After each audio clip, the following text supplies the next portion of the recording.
அனைவருக்கும் வணக்கம். புடிங் எப்படி செய்கிறதுன்றதை பார்ப்போம். இவ்வளோ சொஃப்டாக இருக்குன்னு பாருங்க. இதுக்கு தேங்காய் பாலும் கோன்ஃப்ளவர் மாவும் சீனியும் தான்.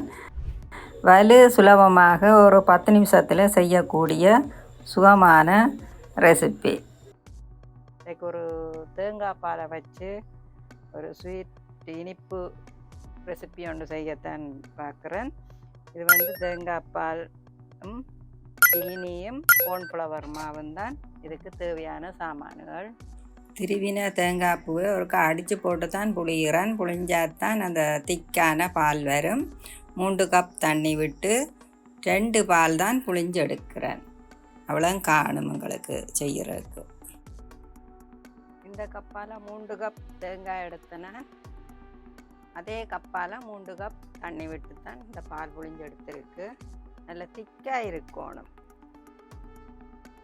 இப்போ இதை நாங்கள் காய்ச்சிற சட்டிக்குள்ளே விடுவோம்.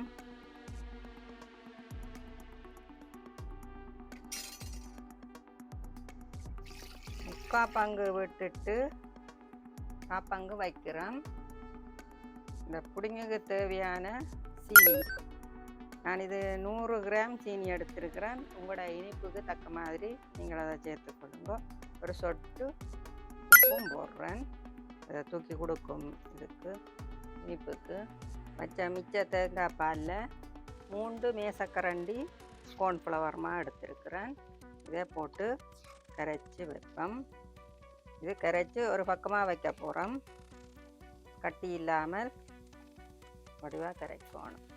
இப்போ ஸ்டவ்வை ஆன் பண்ணி இதை கொதிக்க வைப்போம். நல்லா கொதிக்கக்கூடாது. சாதுவான சூட்டிலேயே தான் நாங்கள் அந்த கோன்ஃப்ளவர் மாவு சேர்க்க போகிறோம். நல்லா கொதிச்சுதுண்டா திரைஞ்சிப்போம். இதில் முக்கியமாக என்னென்னா தேங்காயிൻ്റെ அந்த கயர் அதை திருவாமல் எடுத்தீங்கன்னா தான் நல்ல இந்த பியோர் ஒயிட்டாக வரும் எங்களோட புடிங்கு. சொட்டு சீவி மிக்சியில் அடிக்கிறதா இருந்தால் அது இந்த பின்பக்கம் அந்த கரளை சீவி போட்டு அதை மிக்சியிலே அடிக்கலாம். கொதி எழும்புற பருவம் வந்துட்டுது. இப்போ நாங்கள் கரைச்சி வச்ச கோன்ஃப்ளவர் மாவை ஒரு கலக்கி போட்டு அடியில் சில வேளை அடைஞ்சிருக்கும். கலக்கி போட்டு இதுக்க விடுவோம். விட்டுக்கொண்டு கலக்கி கொண்டே இருக்கணும். இனி இந்த விட்டது போட்டது தானே அடியில் ஒட்டப்பாக்கும் டக்கண்டு தடிச்சிடும். சாதுவாக ஆட்டி கொண்டிருக்க இறுகிடும். பாருங்க தடிச்சு கொண்டு வருது. அதை நேரம் வச்சிருக்கணும் வண்டியில். இது தடித்து அந்த மாவின் பச்சை மணம் போக நிப்பாட்டலாம். இதை தடித்து வந்துட்டுது பாருங்க. இன்னும் ஒரு கொஞ்சம் நேரம் அடியிலே ஒட்ட விடாமல் நீங்கள் கிண்டி கொண்டிருந்தீங்கன்னா சரி. இந்த கொதண்டு குமுளிகள் வருது. இப்போ இதோட நிப்பாட்ட போகிறோம். ரக்கின உடனே சுடவே இதை பவுலுக்கு மாற்றிடணும்.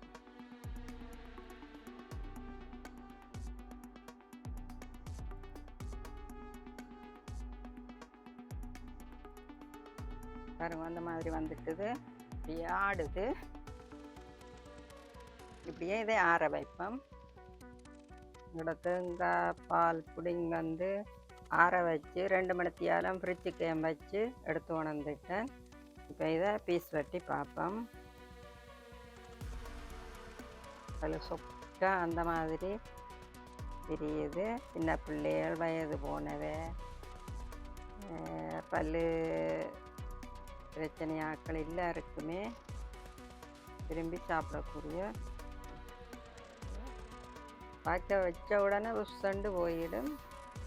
அப்படி அது ஒரு சொஃப்டான தேங்காய் பாலும் உடம்புக்கு நல்லது. இந்த மாதிரி சுகமாக செய்யலாம். நன்றி, வணக்கம், வாழ்க வளம்.